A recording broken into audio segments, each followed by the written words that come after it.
Hey everybody, today I'm going to review Alien Covenant, sequel to Prometheus back in 2012, and also a prequel to Alien. Now I am a fan of the Alien movies. The first Alien movie, directed by Ridley Scott, was a classic. It's both science fiction and horror at the same time. The second one, Aliens, directed by James Cameron, was an action masterpiece, and also, much like Terminator 2 Judgment Day, it's the best of the series. Alien 3 was not bad, but not good either.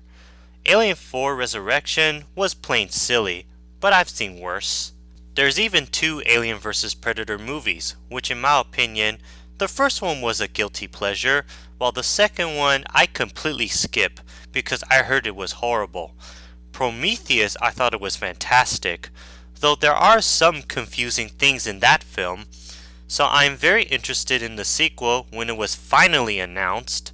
I saw it with my weight trainer David Lomax, and it was awesome, but not as wonderful as the first two Alien movies, and I'm definitely going to tell you why I think this way. The story of this film took place after the events of Prometheus and before the events of Alien.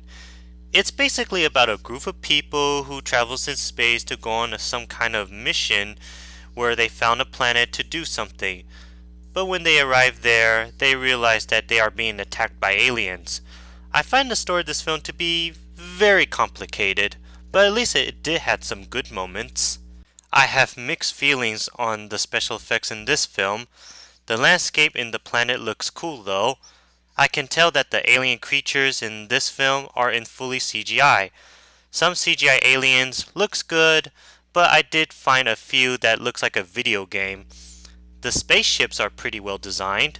The violence in this film was so gruesome and bloody to look at, especially the part where the alien comes out of the person's back. However, similar to the previous Alien movies, there is still the alien come out of the person's chest. Now moving on for the acting, directing, and music. Michael Fassbender as always did a brilliant job playing that android as he did in Prometheus. His performance as the android was very smart, intelligent, learning what's going on, and a bit of a complex character.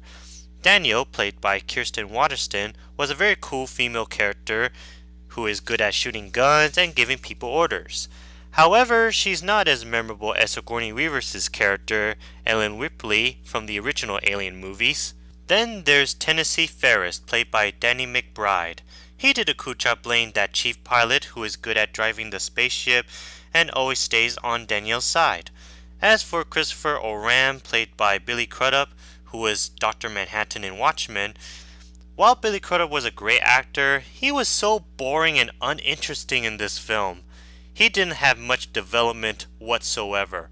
The rest of the crew members in this film also did not have much development.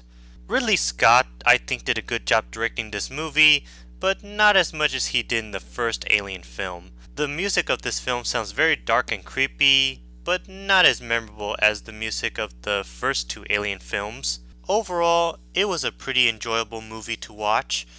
While the story was very complicated and it's nowhere near as wonderful as the first two Alien movies and even Prometheus, it is way better than Alien 3 and 4 as well as the two Alien vs Predator movies. Though there are even some weird moments, I still had a fun time seeing this film. If you're a fan of the Alien franchise, go give it a watch. So I give this movie 3.5 out of 5 nuclear bombs.